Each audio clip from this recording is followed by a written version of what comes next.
잠언 6장 20절에서 35절, 제가 가지고 있는 성경책으로는 916쪽입니다. 916쪽 또는 917쪽. 잠언 6장 20절에서 35절을 우리 한 목소리로 같이 봉독합니다. 내 아들아, 내 아비의 명령을 지키며 내 어미의 법을 떠나지 말고 그것을 항상 내 마음에 새기며 내 목에 매라. 그것이 내가 다닐 때에 너를 인도하며 너가 잘 때에 너를 보호하며 너가 깰 때에 너와 더불어 말하리니 대저 명령은 등불이요 법은 빛이요 훈계의 책망은 곧 생명의 길이라. 이것이 너를 지켜 악한 여인에게 이방 여인의 혀로 우리는 말에 빠지지 않게 하리라. 내 마음에 그 아름다움을 탐하지 말며 그 눈꺼풀에 흘리지 말라. 음료로 말미암아 사람이 한 조각 떡만 남게 됨이며 음란한 여인은 귀한 생명을 사냥함이니라. 사람이 불을 품에 품고서야 어찌 그의 옷이 타지 아니하겠으며 사람이 숯불을 밟고서야 어찌 그의 발이 되지 아니하겠느냐. 남의 아내와 통간하는 자도 이와 같을 것이라. 그를 만지는 자마다 벌을 면하지 못하리라. 도둑이 만일 줄일 때에 배를 채우려고 도둑질하면 사람이 그를 멸시하지는 아니하려니와 들키면 7배를 갚아야 하리니 심지어 자기 집에 있는 것을 다 내주게 되리라. 여인과 간음하는 자는 무죄한 자라. 이것을 행하는 자는 자기의 영혼을 망하게 하며 상함과 능욕을 받고 부끄러움을 씻을 수 없게 되나니 남편이 투기로 분노하여 원수 갚는 날에 용서하지 아니하고 어떤 보상도 받지 아니하며 많은 선물을 줄지라도 듣지 아니하리라. 아멘. 자, 오늘 우리 이 말씀을 듣기 위해서 우리 잠깐 함께 기도했으면 좋겠습니다. 주님, 우리가 이 말씀을 들을 수 있는 귀가 열려지게 해주십시오. 우리 심령과 마음 가운데 닫혀있는 것들을 열어주시고 우리의 육과 생명을 영을 살리는 귀한 말씀이 우리 가운데 들어오게 해달라고 우리 간절한 마음으로 한번 이 말씀 듣기 위해서 기도하겠습니다. 오 아버지 하나님, 주님, 우리가 하나님 말씀 앞에 섰습니다. 하나님, 이 생명 살리는 이 말씀, 우리의 육과 영을 살리는 이 말씀이 우리 속에 들어오게 하셔서 하나님 참된 예배가 되게 하시고 참된 그 말씀의 선포가 우리 가운데 선포되어지게 해주시고 죽은 것을 살리고 다시 한번 주님 앞에 돌아와 결단하는 이 시간 되게 하여 주시옵소서. 바라옵기는 성령 하나님 강력하게 우리의 영과 마음을 사로잡아 주시옵소서. 주의 그 생명의 말씀, 그 책망의 말씀을 실어라 하지 아니하고 하나님 그 말씀을 달갑게 하나님 아버지 주님 송이꿀보다 단 말씀으로 여기게 하여 주시고 그 말씀이 우리의 심령과 마음을 사로잡아 주님께 복종시킬 만한 능력의 말씀이 되게 하여 주시옵소서. 주님, 우리가 말씀 앞에 섰습니다. 하나님, 어떤 인생도 주님 앞에 선한 인생이 없습니다. 하나님, 이 시간에 모두가 죄인의 모습으로 주님 앞에 가슴을 치며 나왔사오니 오늘 우리를 살리실 이 생명의 말씀을 듣고 주님 앞에 믿음으로 반응하고 또한 결단하며 나아가게 하여 주시옵소서. 감사를 드리며 존귀하신 예수님의 이름으로 기도합니다. 아멘. 예. 자, 오늘 우리가 잠언 12번째 시간인데요. 영과 육을 살리는 메시지라는 주제로 말씀 함께 나누겠습니다. 저희가 대림절 한 달간 이 땅에 오신 예수 그리스도에 대한 메시지를 우리가 함께 나누었습니다. 그리스도의 오심은 만인을 살리기 위해 오신 것입니다. 예수의 이름을 부르는 누구든지 살 수 있게 하시려고 오셨다는 거죠. 그렇게 그분이 실제로 우리에게 오신 것처럼 우리에게 실제로 역사의 시간 속에서 돌아올 기회를 주셨고 또 다시 오실 주님의 길을 준비하고 예비하기 위해 사명 감당할 기회를 주셨습니다. 그래서 우리에게 시간이 필요하다 그랬습니다. 주님도 시간이 필요하고 우리도 시간이 필요하다. 주님은 우리가 돌아올 기회를 주시기 위해 또 구원사역을 이루기 위해 주님이 시간 안에서 역사하시고 우리도 주님 오실 길을 이제 감당하기 위해 준비하고 예비하기 위해 이 역사 시간이라는 것이 필요했다는 겁니다. 우리가 주님께 돌아가기 위해 참 중요한 것은 죄의 인식입니다. 죄의 인식.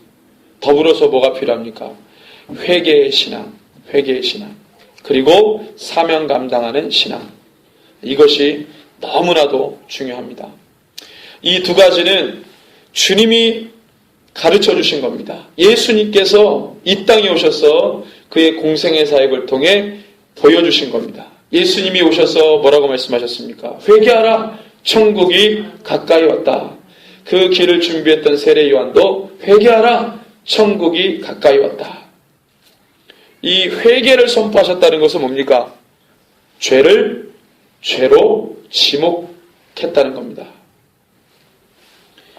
여러분들, 회개라고 하는 것은 죄를 정면으로 직시해야 나올 수 있는 신앙의 결단입니다. 죄를 회피하거나 죄를 무마하거나 죄를 덮어두는 사람은 절대로 회개할 수가 없는 것입니다. 죄는 반드시 지목을 당해야 됩니다. 분명히 죄를 죄로 인식해야 되며 반드시 죄는 죄로 봐야 됩니다.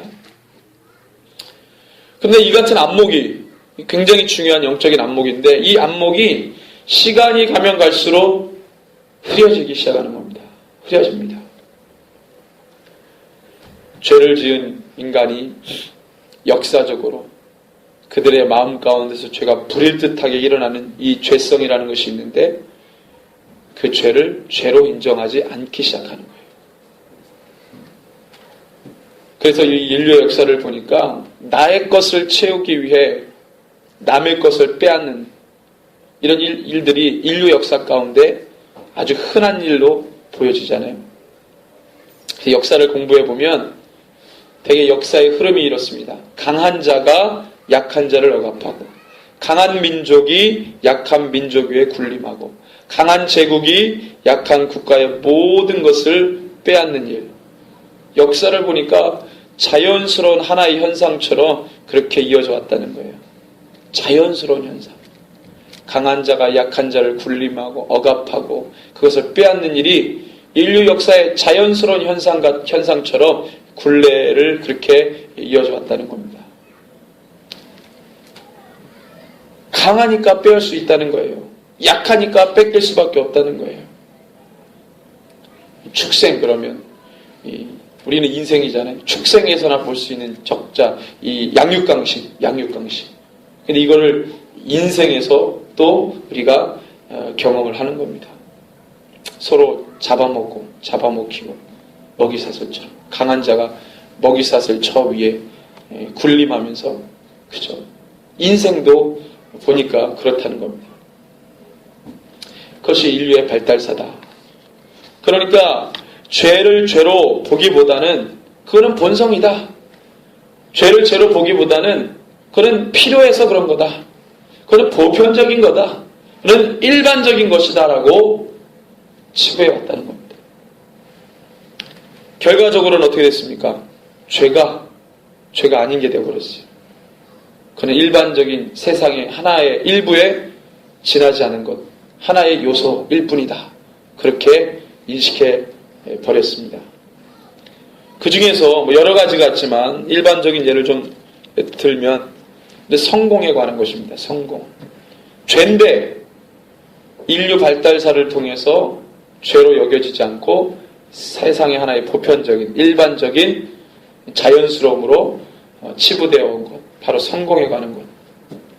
그런데 이 성공이라고 하는 것은 모든 사람들이 일반적으로 보편적인 주자라고 생각하는 것입니다. 모두가 성공하기를 바라잖아요.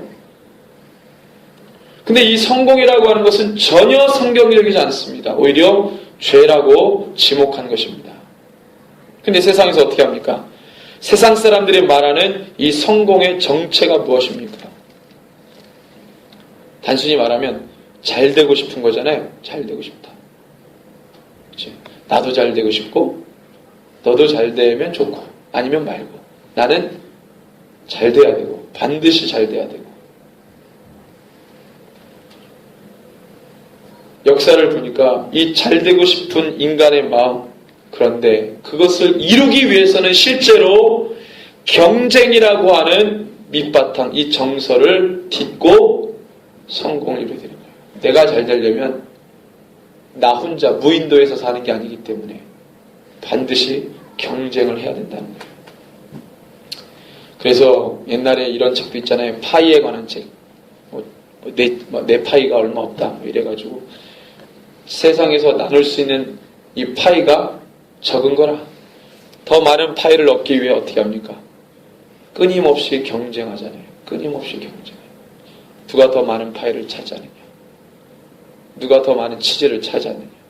그 싸움 아닙니까? 경쟁 구도죠. 내가 잘되고 성공하기 위해서는 단순하게 성공, 잘되고 그게 아니라 밑바탕에 경쟁이라는 것이 깔려있다는 거예요.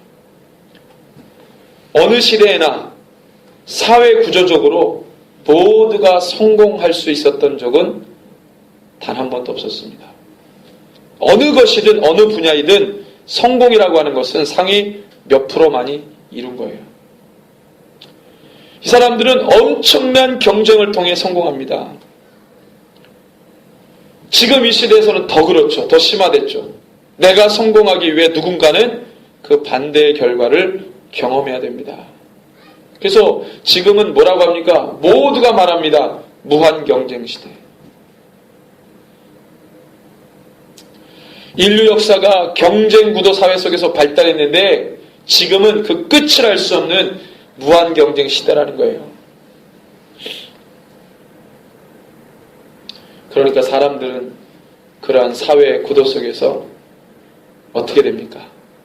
자신만을 아는 기질이 자기에게 집중되고 자기 중심적인 그 기질이 죄로 인식되는 것이 아니라 어쩔 수 없는 모습, 시간이 지나면 그냥 자연스러운 모습으로 인식되어져 갑니다. 이 사회에서 내가 살아남으려면 나를 먼저 생각해야지. 너가 아니고 나. 이 경쟁 구도에서 내가 살아남으려면 내가 중심이 돼야지. 내가 먼저가 돼야지. 자연스럽게 그런 기질이 형성이 되는 거예요. 그러다 보니까 내 성공 때문에 타인이 피해를 봐도 양심이 찔리지 않습니다. 긍휼의 마음이 없어요. 애통하는 마음이 없습니다. 파헤쳐 보니까 엄청난 죄들이 숨어 있죠. 단순히 많은 사람들이 일반적으로 생각하는 성공, 잘 되고 싶은 마음, 누구나 다 어디든지 어디서든지 얘기할 수 있는 주제인데 그 정체를 파악하면 파악할수록 흉측한 죄와 더럽고 추잡한 죄의 모습이 깔려 있다는 겁니다. 그래서 무한경쟁 시대에서 자연스러운 것은 자신을 먼저 챙기는 습성입니다. 자기 자신을 더욱더 사랑하는 자기만족주의의 모습이에요. 나만 잘 되면 되지. 내가 잘 되면 되지. 그러한 현상이 어떻게 합니까? 세상을 더욱더 사랑하게 만드는 거예요. 세상을 더욱더 따라가게 만듭니다. 세상의 조건과 요구에 100% 순응하게 만들어요. 그러면 세상의 정서와 그 법에서 절대로 떠나 살 수 없는 세상인이 되어버리는 것입니다. 교회 안에 있다 해도 어쩔 수 없어요. 예수 믿는다 교회 안에 있다 해도 어쩔 수 없습니다. 세상 방식에 그대로 노출되어서 사는, 세상의 처세대로 그대로 노출되어서 사는 그 사람이 아무리 집에다가 십자가를 걸어놨다 하더라도 별 수 없습니다. 교회 안에 있다 해도 안 되는 거예요. 왜 그렇습니까? 교회도 무한경쟁 시대에 들어가서 성공하려고 하기 때문입니다. 교회도 성공해야 돼요. 교회도 성공 안 하면 안 돼요. 교회에서도 성공 얘기합니다. 그래서 성경은 죄를 죄로 보지 못하게 하는 이 세상의 모호성을 강력하게 지적합니다. 강력하게. 왜 강력하게 지적합니까? 그렇게 하지 않으면 자신도 모르게 세상이 자연스럽다고 여겼던 그 정서대로 빠져갈 수밖에 없기 때문입니다. 어느새 자기도 모르게 세상이 요구하는 그 방식대로 살고 있는 거예요. 세상 사람과 동일한 생각, 동일한 사고, 동일한 인식세계관, 가치세계관을 가지고 살아가는 거예요. 자기도 모르게. 내 몸은 교회 안에 있는데 내 직분은 집사고 장로고 권사고 목사인데 자연스럽게 세상 사람들과 동일한 생각과 사고를 갖고 있는 거예요. 그러니까 그리스도인인지 세상인인지 구분이 가지가 않죠. 오히려 그리스도인이라 불리우는 것이 불편하고 걸리적거리고 창피하다고 여겨지는 세상이 되어버렸습니다. 우리 마가복음 8장 38절에 보면 주님이 말씀하세요. 누구든지 이 음란하고 죄 많은 세대에서 나와 내 말을 부끄러워하면 인자도 아버지의 영광으로 거룩한 천사들과 함께 올 때에 그 사람을 부끄러워하리라.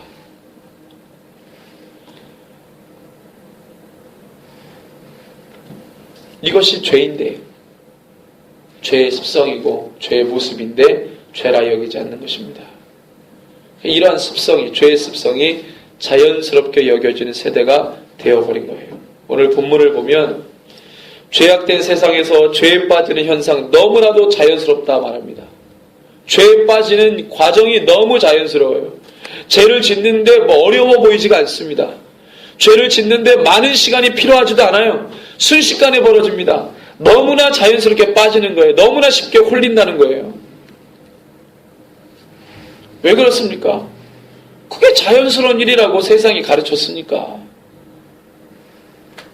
어쩔 수 없는 거라고 말했기 때문에. 그래서 이 문제에 관해서 우리가 또 일반적인 주제가 하나 있는데 뭡니까? 술, 담배 아니에요? 술, 담배 문제? 술, 담배 문제? 술, 담배 죄입니까? 제가 중국 위구르 가가지고 거기에 있는 선교사님하고 길을 가다가 대화를 그냥 했습니다. 대화를 하는데 천주교 얘기가 나왔어요. 카톨릭. 저는 카톨릭에 구원이 없다고 보는 사람인데 제가 카톨릭에는 구원이 없다고 그랬어요.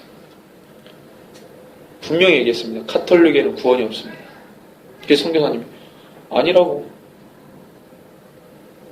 그래서 제가 아주 단순한 기초적인 걸 얘기했어요. 술 먹지 않냐? 담배 피지 않냐? 그랬더니 그분이 하는 얘기가 술, 담배가 구원하고 무슨 상관이 있냐?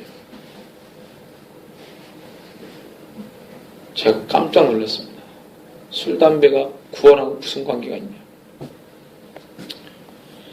관계가 있습니까? 없습니까? 아주 깊은 내적 관계가 있습니다. 아주 깊은 내적 관계가 있죠. 제가 그 얘기를 듣고 너무 답답해가지고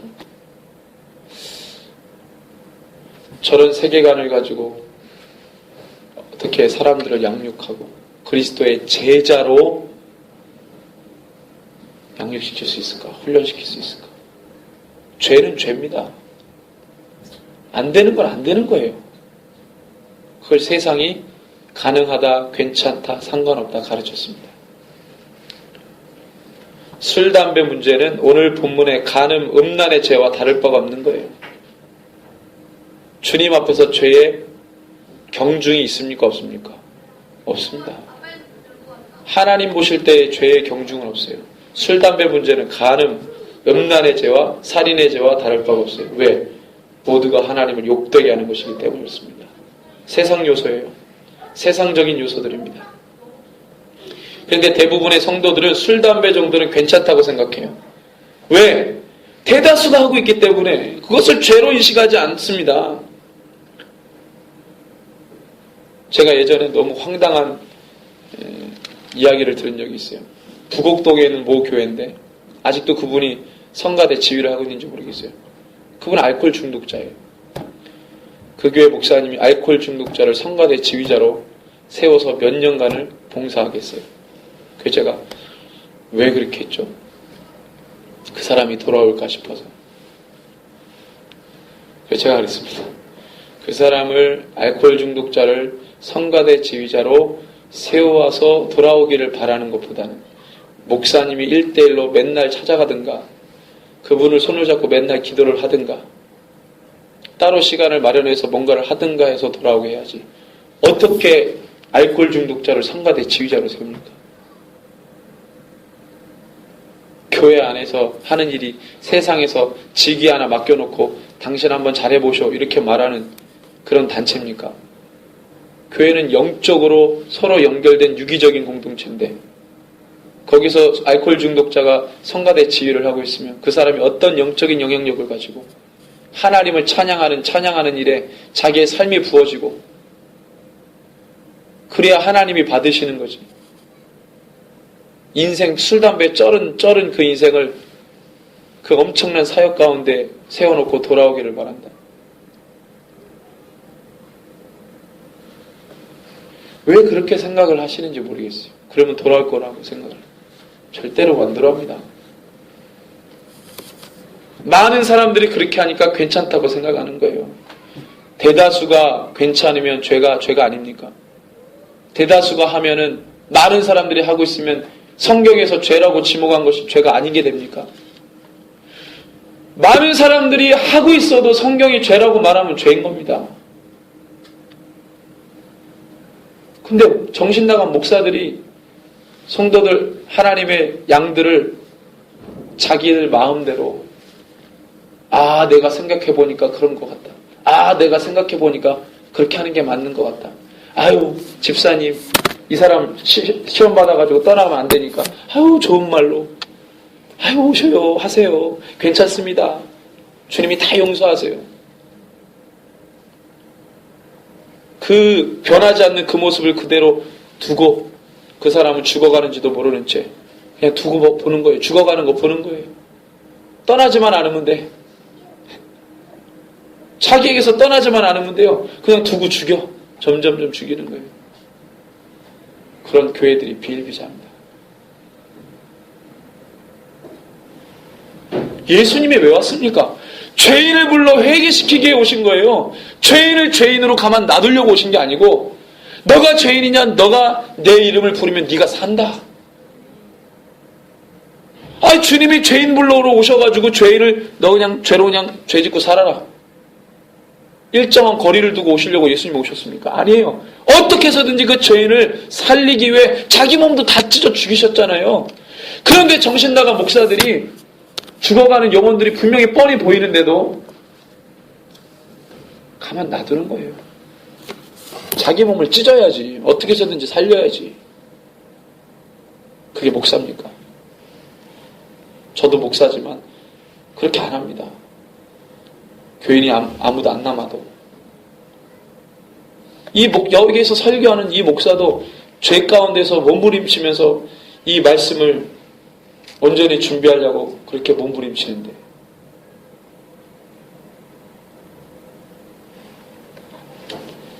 세상에서 죄를 죄로 보지 않게 만드는 그 모든 사단의 미혹들을 막 들춰내야 됩니다. 다 하나님을 욕되게 하는 거예요. 다 하나님을 욕되게 하는 거라고. 세상적인 요소들 다 하나님을 욕되게 하는 겁니다. 죄가 죄로 인식이 안 될 만큼 많은 사람들이 하고 있어요. 그러니까 영적으로 둔감한 사람들, 저 장로님도 저렇게 하네. 제가 한번 옛날에 파주에서 술 시키는 장로님 얘기 한번 했잖아요. 저 교회에 그런 사람이 있으면 저는 바로 고소합니다. 총에다가.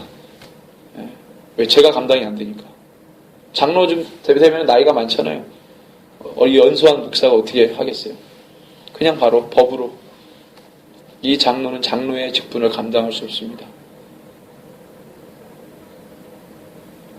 또 자기 집에서 홀짝홀짝 마시는 게 아니라 교회 모임에서 술을 시키는 장로. 말이 안 되죠. 그만큼 사람들이 죄에 무뎌진 겁니다. 죄에 무뎌진 겁니다. 주님을 정말로 사랑하는 사람이 술, 담배 하겠어요? 네, 오늘도 주님 이 죄 때문에 몸부림치면서 주님 앞에 예수 이름 부르면서 몸부림치면서 사는 사람이 술, 담배 하겠냐고. 늘 주님의 은혜를 사모하는 사람이 술, 담배 하겠어요? 다른 사람들을 핍박하고 박해하겠어요? 거짓말 하겠어요? 주님을 정말로 사랑하는 사람이 우상 숭배하겠어요? 말이 안 되는 거죠. 구원하고 상관없다? 누가 구원시킵니까? 자기 말 한마디면 구원 안 될 사람이 구원되고 그럽니까? 신학 배웠다고? 목사 달았다고? 목사 말 한마디에 죄가 아니게 됩니까? 목사가 무슨 만담꾼입니까? 예? 설득하는 겁니까? 설득자도 아니고 만담꾼도 아닙니다. 선포자죠, 선포자. 있는 말씀 그대로 선포하는 겁니다.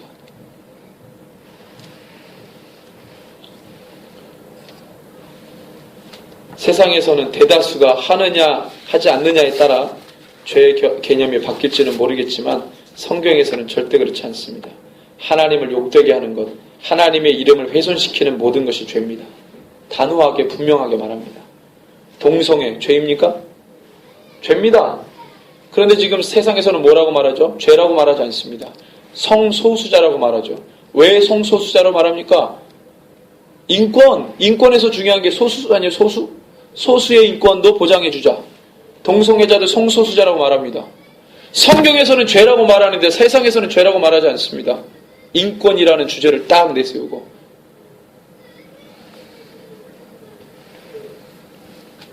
세상은 그 시대의 필요에 따라 달라집니다. 대다수가 원하면 그동안 죄였다가도 바뀔 수 있는 거예요. 그게 세상이에요. 하지만 말씀은 그렇지 않아요. 태초부터 죄로 지목된 것은 영원토록 죄입니다. 바뀌지 않아요. 앞으로 시대가 가면 갈수록 이러한 죄에 대한 무뎌진 인식은 더해갈 겁니다. 그 모호성은 더 심화될 거예요. 그러면 사람들은 자연히 회개하지 않습니다. 계시록에 보니까 그 무뎌진 죄 인식의 결과가 얼마나 참혹한지 심판을 받아도 자신들의 죄를 회개치 않는다고 기록해요. 악악되면서 더 하나님을 모욕하고 하나님을 욕하죠. 자신이 지은 죄 때문에 심판을 받아도 회개하지 않는다고 그랬습니다. 그래서 오늘 잠언은 죄를 죄로 규명하고 자연스럽게 빠질 수 있는 죄로부터 이길 수 있는 메시지를 전하는 거예요. 그게 바로 20절에서 21절입니다. 한 번 더 읽어봅니다. 내 아들아 내 아비의 명령을 지키며 내 어미의 법을 떠나지 말고 그것을 항상 내 마음에 새기며 내 목에 매라. 말씀의 말씀, 우리에게 주신 하나님의 말씀. 말씀에 보면은 죄가 무엇인지를 정확하게 말합니다. 하나님이 그 싫어하는 죄들에 대해서 정확하게 지목해요. 말씀을 보지 않으면 세상 얘기만 듣다 보면 죄가 아닌 게 돼요. 그러니까 자연히 예수의 이름을 부르지 않습니다. 주님 찾지 않아요? 몸은 교회에 앉아 있어도 이 멘탈은 다 세상에 다 내어줘서 넘겨줘서 세상 제자가 되지 예수의 제자 되지 않습니다. 그런 사람에게는 구원이 없어요. 말씀, 그래서 이 하나님의 말씀을 몸에 메고 미간에 새기고 말씀입니다. 디모데후서 3장 16절 우리가 너무나도 잘 아는데 디모데후서 3장 말씀을 한번 이 시간에 보겠습니다. 디모데후서 3장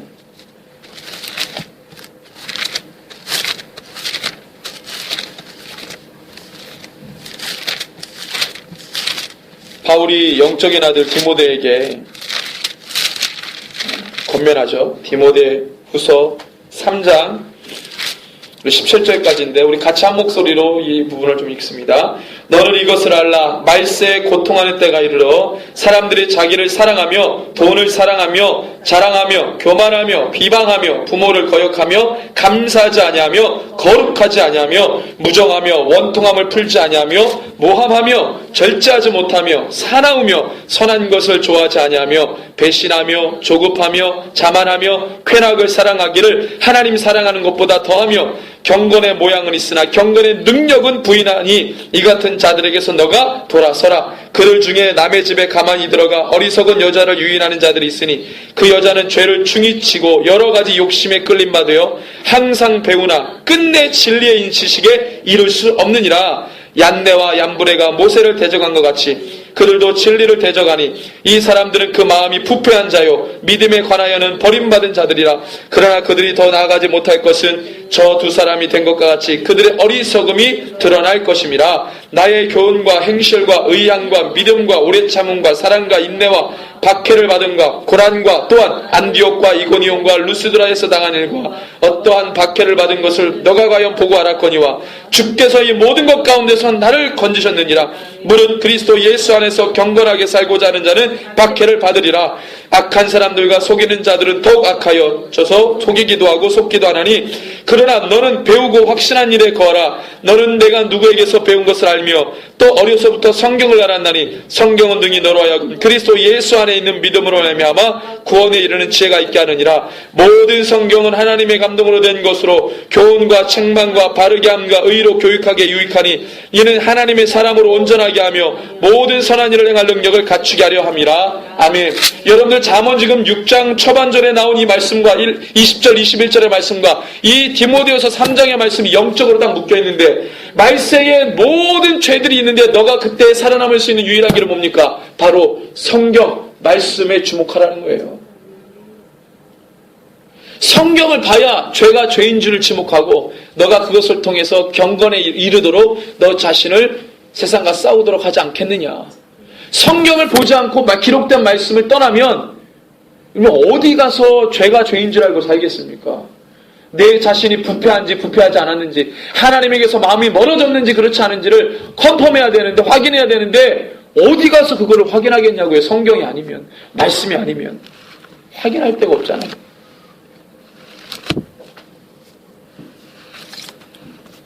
우리는 세상의 요구를 들어주는 것이 자연스러운 것이 아니라 주님의 말씀을 순종하는 것이 더 자연스러워져야 합니다.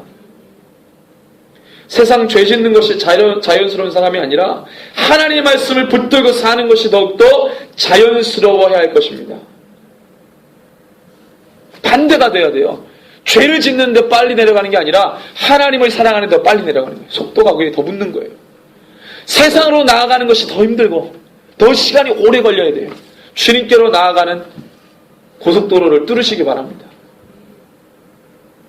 근데 세상으로 나아가는 길을 사통팔달 다 뚫어놓고 주님께 나아가는 길은 꼴짝길로 그냥 내버려두면 주님께로 가는 길이 너무 힘들다 그러고 안 갑니다.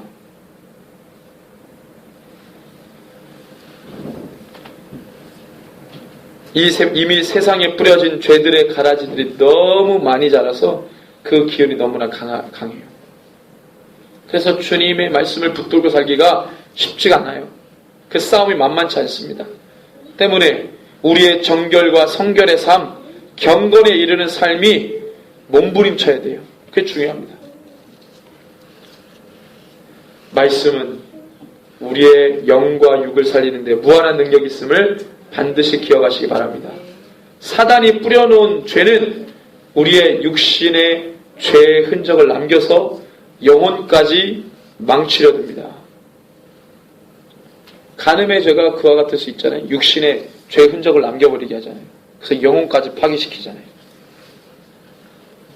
그 죄뿐만이 아니라 모든 죄가 그렇다는 거예요. 아까 말한 술, 담배, 그 다음에 세상이 가져다주는 가치, 성공에 대한 것들, 이 모든 것들이 우리의 육신, 우리의 혼, 죄의 흔적을 남겨둬서 영까지 망쳐버리는 모든 죄가 그런데 우리의 몸과 영을 회복시킬 수 있는 것은 바로 주님의 말씀을 붙들고 사는 것인 줄로 믿습니다. 여러분들 이 마지막 시대에 기록된 말씀, 이 주님의 말씀을 붙들고 날마다 승리하시기를 주님의 이름으로 축원합니다. 우리 함께 이 시간에 기도합니다. 주님, 2013년도 우리가 한 해를 살아올 때에 여러 모양이 있었습니다. 주님, 우리의 연약한 죄된 모습을 주님 앞에 올려드립니다. 주님 용서하시고 다시 주님 앞에 하나님 온전히 서는 그리스도인 성도가 되게 해주십시오라고 우리 주신 말씀 앞에 함께 기도하면서 함께 주님 결단합니다. 기도하겠습니다. 주여 아버지 하나님, 주님 그렇습니다. 오늘 주신 말씀을 우리가 기억합니다. 주님, 죄를 죄로 보게 하여 주시고 하나님 그 죄를 하나님 바라보면서 돌아서게 하여 주시옵소서. 하나님의 죄를 바라볼 때 모호하게 바라보지 않게 하시고 덮어두지 않게 하여 주시고 하나님 아버지 주님, 하나님 우리의 영을 죽이는